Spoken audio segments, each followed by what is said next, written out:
Hello everybody and welcome to today's Sunday Q&A recorded at about 4:30 on Friday afternoon because I've just finished day 2 of my 5-day intensive CPC course. Yes, in true Pete style, what I decided to do was do one a year? No, let's leave it till the very last minute and then go on a course. So that's exactly what it is. It expired on a Wednesday. So yesterday was health and safety. Today was driving hours. Saturday and Sunday and Monday, I don't know what they're going to be, but I'll be back up to speed by Monday night and ready to go again after my 35 hours worth of intensive training where, bar the driving hours, they pretty much tell me stuff I already know. Wonderful. There we go. We've got to do it. Got to do it. You don't do it, you can't drive. So you got to do it. Right. Fuel prices. It's the regular one now. Fuel prices this week. Leachy says All-Star 105.2, UK Fuels 105.1, My Mob Fuel Car Services 105.38. You should be looking for around about 105 if you got under 105. And also, please let me know what you got from last week or what you're getting this week. It is helpful because it gives people an idea. If you got way under that, brilliant, well done you. If you got way over that, give them a call. Question of the week this week goes to Gold Leaf Clinic, who says, hello sir, thank you for your video. I am new and interested. How does this work? Buy a truck and jobs done how? Well, there's plenty of stuff on what is the courier exchange and what it is and how to get on it and all that kind of stuff. But I haven't actually done one on what you need to run a truck. I've done all the individual bits, like operating licenses, but I thought it would be really helpful to do a capsule video to go, okay, so you want to be a freelance truck driver, this is what you need to do. So with that in mind, I mean, I've got about 4 weeks worth of banked up, but I'll get onto it as quickly as I possibly can, and we'll do you a video. I mean, don't get me wrong, if you've got the lorry and you've got the operator's license and you've got the card and you've got the transport card and you've got the manager and you've got the parking, you've got all that, then all you've got to do is ring up the courier exchange, pay them an exorbitant amount of money, do a Mickey Mouse exam, and then you'll bang onto it. Fantastic. Away you go. And you see from the video that I did this week, that's honestly the way I'm rolling. That's the kind of money that I'm quoting. I don't always get it. Sometimes you're lucky you get a bit more, and I'm getting steady work. Am I overflowing with work? No. Am I desperate for work? No. And it does help that I've got my own customers, but if I didn't have it, it does also help that I've been doing this for 7 years, and strange enough, people actually ring me because they think they actually want me to do the job. I'll just pause for everybody to get up who's fainted. But that's it. I'm just, again, all I've ever done is tell this is what I'm doing, this is what it's like it is. When you do it, you do you. Will it work out this way? No, of course not. Because you're not like me. You might want to start later. You might want to run later. You might want to do ADR. You might want to get a 7.5 ton job and do multi-drops around London. I don't know. This is what I do. If you want to do it too, you crack on, son. The videos are on there, but I'll try and do a self-contained video on what you need, sort of. So you want to be a freelance truck driver, nothing to do with exchange, just how to get the truck up and running. I think that might be useful.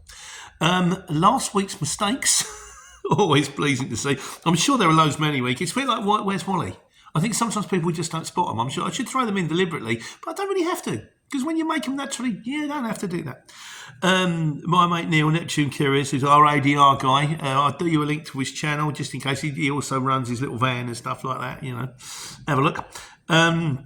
And he says, re-van driving hours for a 3.5 ton and under. Although not enforced, a van driver is restricted to 10 hours driving and 11 hours duty per day. It's the law. This also means that after each day, a van driver must take a 13-hour rest before driving again. They can, however, work 7 days a week. We'll sort out the work time directive rules. Well, sort of work time directive rules apply. Mate, tell me about it. I've been looking at it all day.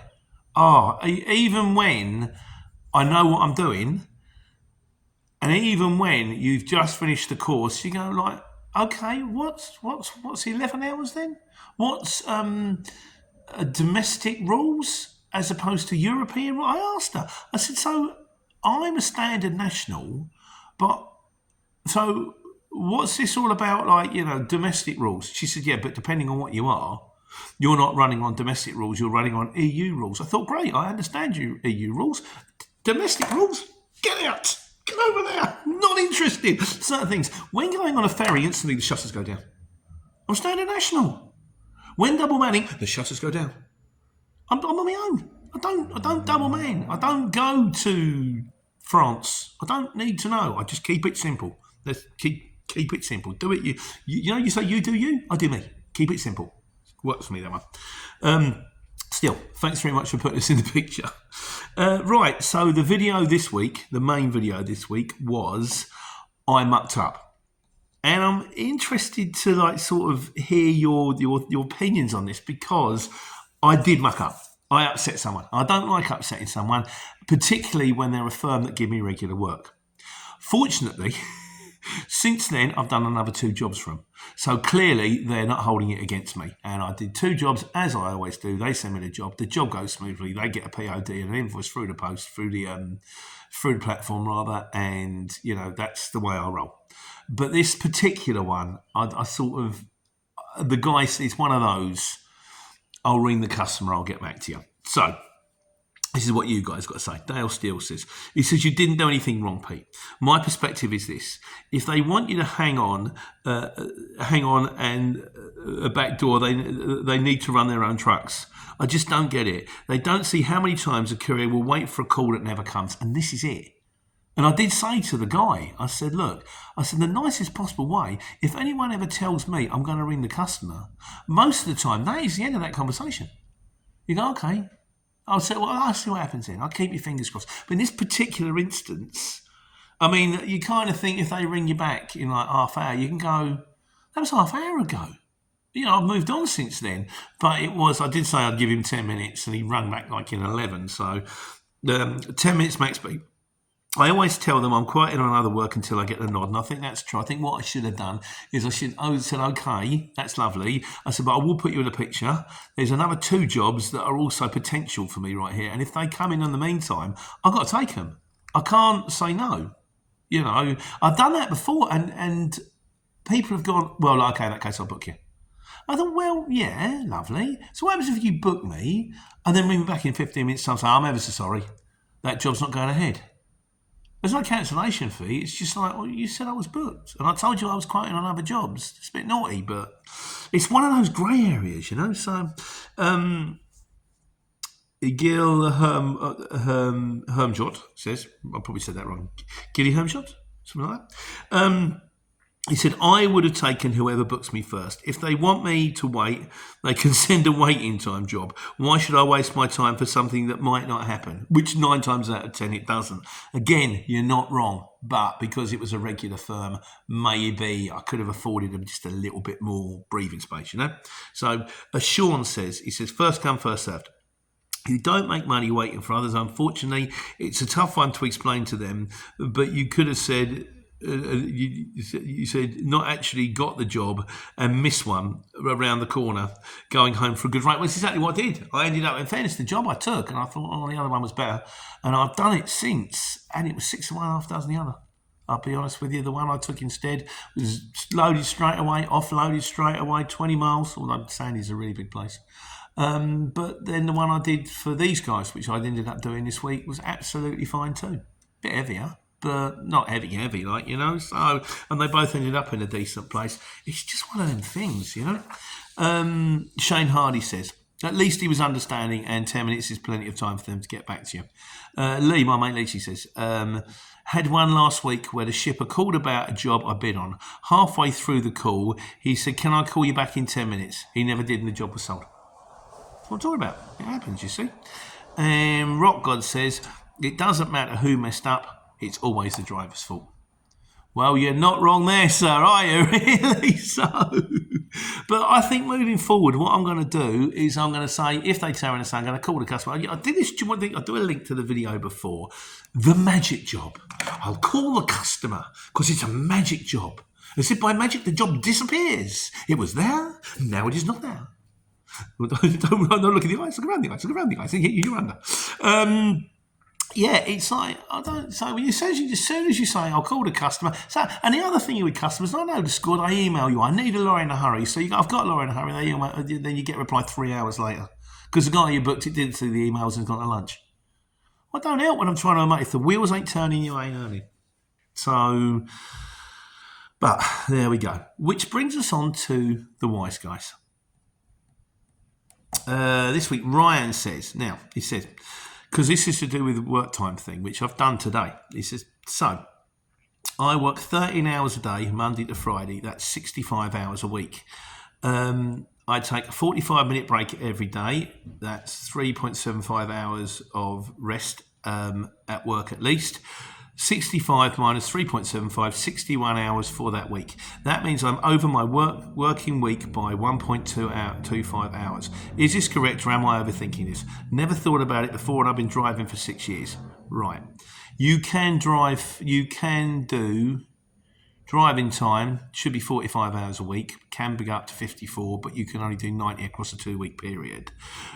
Your work time, you should be on 48 hours is normal, 60 on a big week. So if you're you're doing 13 hours a day, Monday to Friday, I'm just trying to think if with the breaks, yes, you're over by 1.25 hours. Now, I put this one in the wise guys, so that anyone who tells me that, because you see, on a work time directive, you are allowed to work 13 hours a day, and you can increase it to 15 hours a day 3 times a week.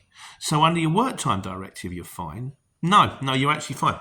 Under your work time directive, you're fine. And under your driving hours, as long as you're not driving more than an average of 45 hours a week and not more than 90 hours every 2 weeks, you can tell I've done the course today. I'm shiny with this stuff, aren't I? Chances are I've got that one wrong. So Nick, help. He's my mate. He'll call me. But I don't know. If they say you can, I'm not sure where the 60 hours comes from, where you can only work 60 hours a week. Because I know you can work 13 hours a day and 15 hours 3 times a week. Or is that you can do 13 hours a day, 15 hours 3 times a week, but you can only work a maximum of 60 hours a week, which might be true. And if that is the case, yeah, you're over. Let's talk about this. Like I say, I've just finished the course. I'm still clueless. No change there. So, yeah, let's have a little talk about this. I'll get back to you next week. That's why it's in the Wise Guy. It also says really good stuff. Oh, yeah, sorry. And Derek Landor, we did one on curtains. He says, really good stuff. You need a good coating to protect your curtains. Now, I Googled him. He's got his own channel. And he seems to be doing laminates and stuff like that. So I have actually pinged him across. But Derek, if you're listening, make them shiny or make them clean. What would be something that we could put on our curtains that will, tighten them up a bit, or just prolong their life? That kind of thing. Make them more waterproof. Keep the dirt off more. Don't know. So if you know anything, if there's some kind of stuff that you can treat with your curtains, which clearly has got to be non-flammable or anything like that, because you don't want the truck to catch fire. But yeah, let us know, and I'll get it across. Which brings us to miscellaneous. Miscellaneous this week. Bruno DeBerto says, it's all about vans. The best van to buy. The answer is a van that is looked after and serviced properly. I've looked at loads of used vans recently, 90% of which were rough and uncared for, as they were often company vans driven by tramp builders. I want to do another video on that, which is how to spot a van you don't want. I had an opportunity once to get a courier van, and it was perfect. This was the right money. It was an old shaped Sprinter, but it was like had extra high roof, and it had the bit that flipped up, and in the back it even had a pump truck and a sack mirror. Now that should have set off warning bells in my mind, because that's an ex-courier driver's van. This van had done 90,000 miles. I thought, lovely. The guy phoned me up. He said, we've been doing our due diligence. It hasn't done 90,000 miles. It's done over 250. It's been clocked. Do you still want it? And I went, no.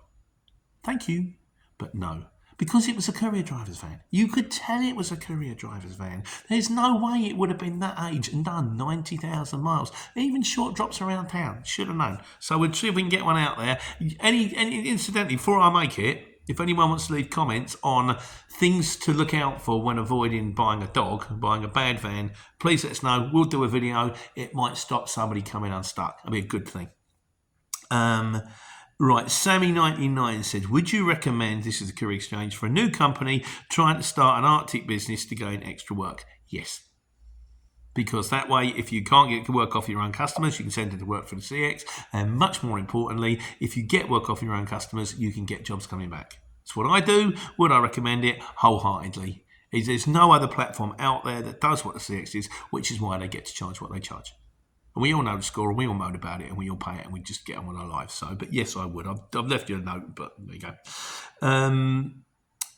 Proper Bhutan says, buy a Euro 4 1.9 TDI. My mate Ken had one of them, and he loved it. That van went on and on and on. But there comes a point where you just can't drive it anywhere without having to pay the ULEZ and the extra ULEZ and the emissions aren't fine. And then you have to wait for the parts because it's so old. Fantastic vans. Unfortunately, like the old LT35s, you're going to struggle to get a part now, aren't you, really? So, fantastic vans. We've had that day, I think. Snake Eater says, he says, thank you, sir. I watched a video. Oh, he said, I watched your video on how to use ratchet straps to find out how to unwind them, and it said nothing about it. Hilarious. You're the man. I presume that you just unwind them because they're ratchet straps. They're in a little circle, and you unwind them, you go like that.